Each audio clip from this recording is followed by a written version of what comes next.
Et on va tout de suite prendre la direction du quartier Schuman où nous allons retrouver Sabine Ringelheim. La nuit a été courte pour les 7 participants au sommet.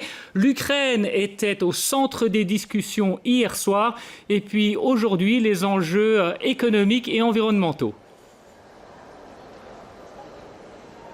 Mais oui Arnaud, vous l'avez dit, si la Russie était exclue de cette rencontre, de ce sommet, c'est bien évidemment son ombre qui a plané hier lors du début des discussions de ce sommet du G7 avec l'Union européenne, puisqu'ils se sont concentrés sur la situation en Ukraine. Alors les leaders des 7 pays les plus industrialisés du monde et l'Union européenne ont demandé au président russe de faire baisser les tensions dans l'est de l'Ukraine. Faute de quoi, ils se sont dit prêts à intensifier les sanctions, des sanctions ciblées, des sanctions économiques, donc qui touchent à l'économie russe. Alors ceci dit, ces sanctions ne seraient pas pour tout de suite, puisqu'elles ne pourraient être décidées que lors du prochain sommet européen qui aura lieu les 26 et 27 juin prochains.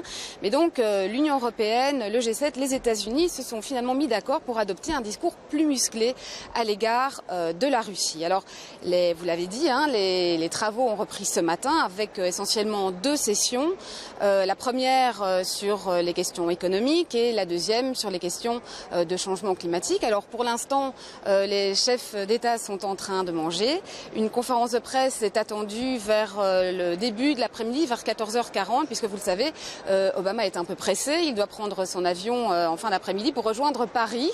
Alors Paris où l'ambiance risque d'être un petit peu électrique ce soir, puisque le président russe, Vladimir Poutine, sera présent également. Il n'est pas prévu que les 2 hommes se rencontrent, mais ils pourraient bien se croiser demain, puisqu'ils vont assister, comme bien d'autres chefs d'État, à la cérémonie des 70 ans du débarquement.